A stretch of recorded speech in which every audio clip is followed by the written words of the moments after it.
Hi, everybody. My name is Cecilia. I am one of the Ho family student tour guides at the Harvard Art Museums. Hi everyone, my name is Paul, and I'm also a Ho family student guide. Today, as you can see, we're joined by two of the conservation fellows at the Straus Center for Conservation and Technical Studies. Yeah, so we're really excited to be able to sit down with them today and feature a perspective that we don't always get to hear about in our tours or in our work in the galleries. And we'd love to hear just a little bit about your work, what it is you do, and yeah.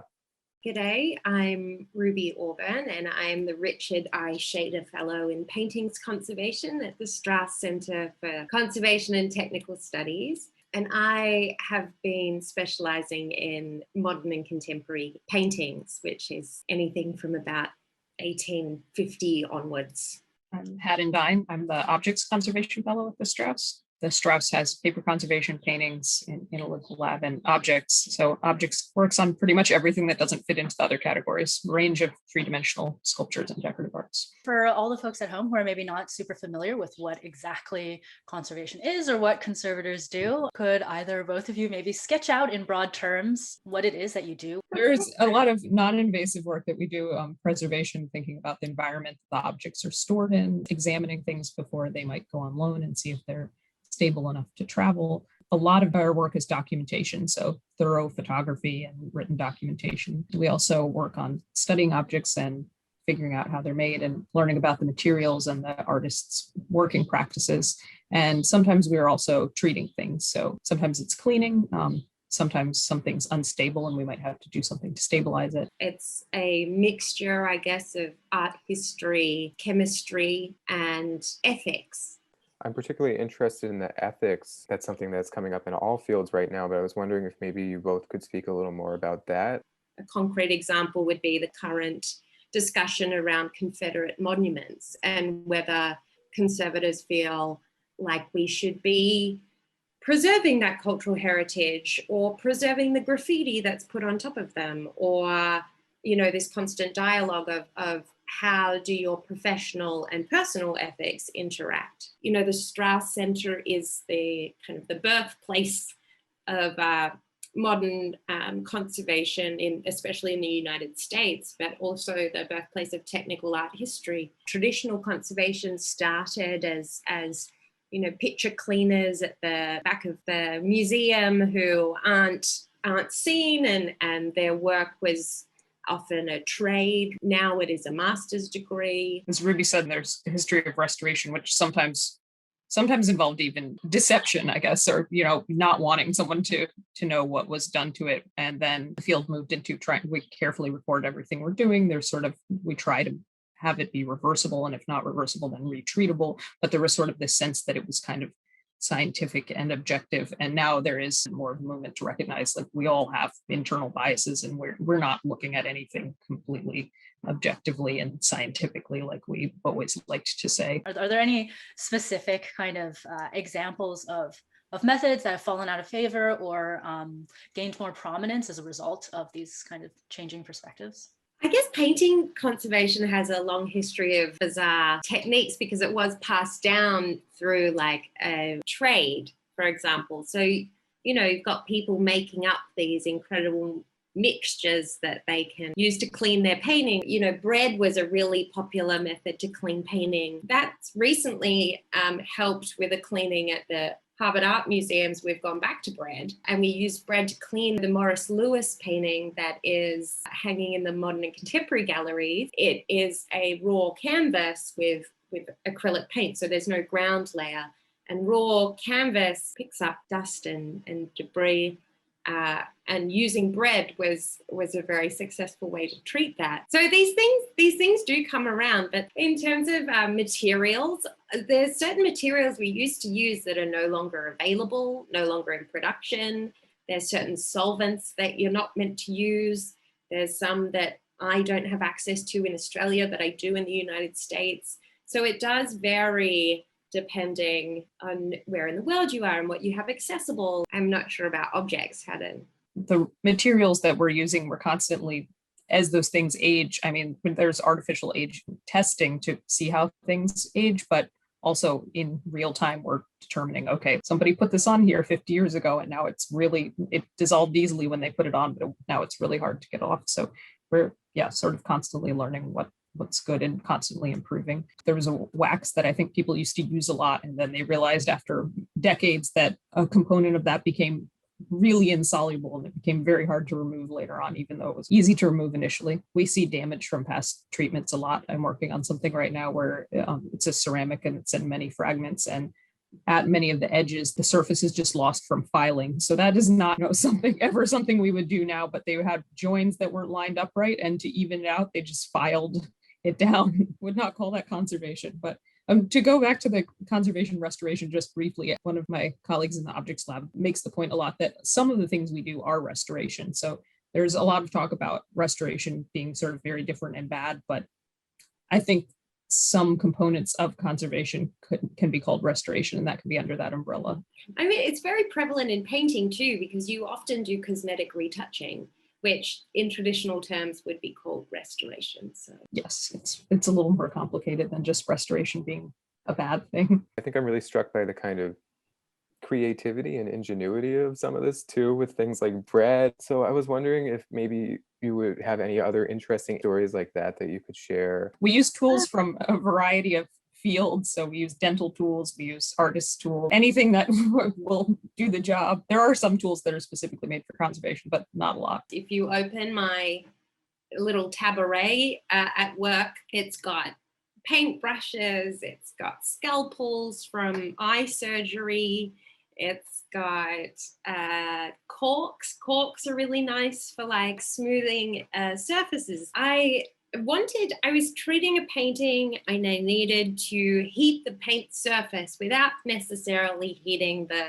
canvas. I wanted to humidify the paint to allow it to lay flush back on the canvas. It was lifting up. And so I started using a lizard warming mat that you can connect to a digital thermostat. So I can monitor how warm it is, but it creates a consistent heat level, just light warming about that big. That's a fun one.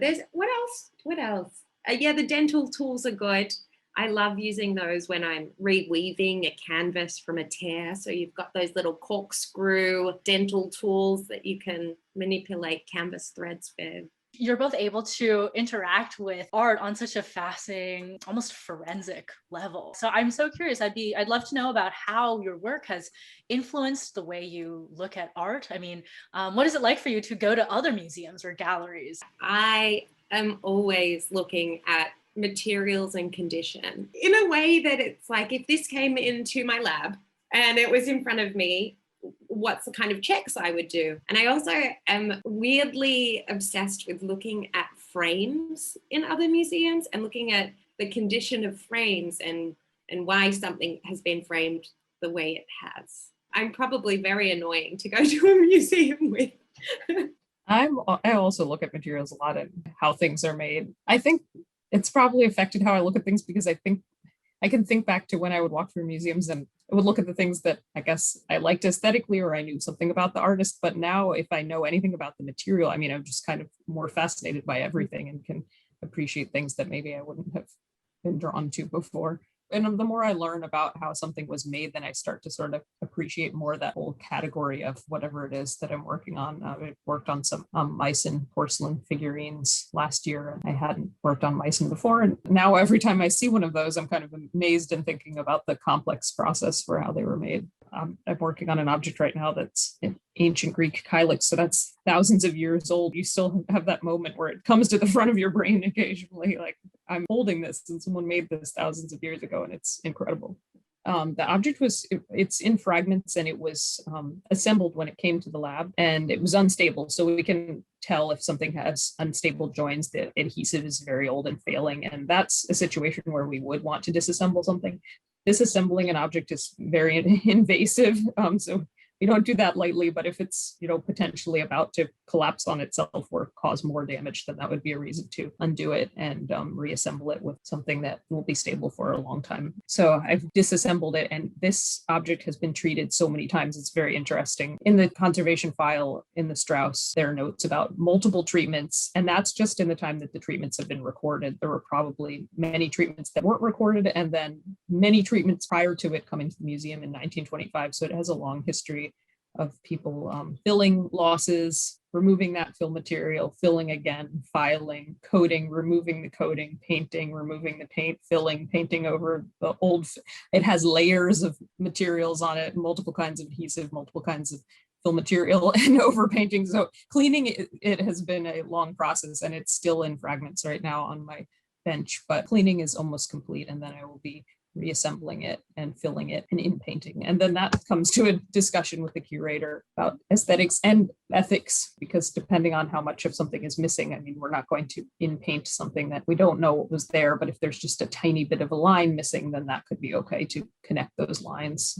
That's just sort of a constant discussion. And different museums also have different practices about how far they will fill an in paint and archaeological object like that. Yeah, if you go to different museums, you'll see a variety of techniques used. Sometimes you can see exactly where all the fragments are. Sometimes you can see where it's been filled, but it's just in painted a solid color. And sometimes you might not even be able to tell that it was in fragments. Is there ever a situation in which you would want to preserve what we would now consider to be maybe excessively invasive conservation efforts?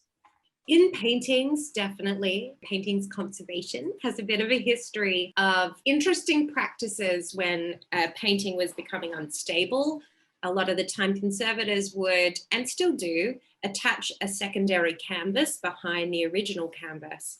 Originally, back in even 1600s and forwards, that was done with wheat starch paste or rabbit skin glue.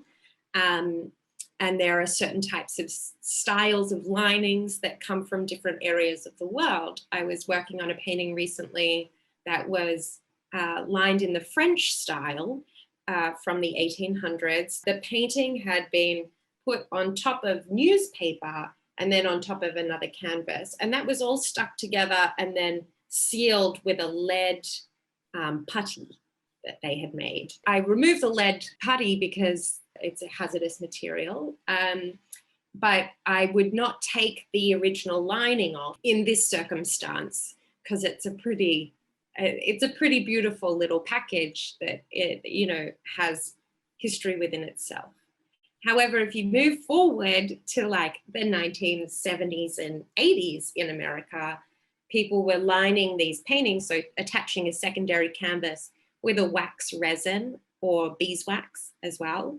And that wax is very invasive. It goes through the stratigraphy of the painting. So you've got wax coming through all the paint layers. And now recently there's been a push to reduce that wax or extract the wax out of the paintings that were lined that way. So where one method of lining might be considered a historical record and reference, another method of lining might not be seen to be helping the painting or providing it with its best life, I guess. A lot of the work that we do is reversing treatments that were done by conservators before us, with the changing of materials and the changing of practice and the concept now of minimal intervention and retreatability. I think, sometimes we have a tendency to think of a work of art as kind of a snapshot, as it was made and that's it. But it's interesting to hear, objects really have stories and there's these different aspects, and how do you,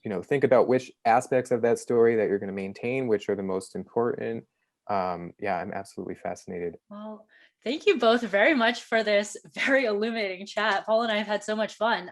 Do you have any final notes you'd like to give the viewers at home? Anything you'd like to say that you haven't been able to express yet? We've talked a lot about sort of the physical materials, but we also consider the intangible aspects of the cultural heritage objects that we're working on as well. Conservators and museums are also working with stakeholders from communities and things like that, which we didn't go into. Reconsidering practices of how things are treated and handled and stored. And who are the stakeholders? And who can we talk to guarantee that we're doing the best work possible for that object and that community that is tied to that object? Rather than sort of blanket applying the techniques that maybe we were taught in school, which are often very Western skewed and not necessarily what everybody would want. This has been incredible. Thank you both so much for your time, for sharing with us the amazing work that you do. Paul and I have had a great time speaking to you and learning from you and about your work. So thank you to both on behalf of all the guides and on behalf of our viewers.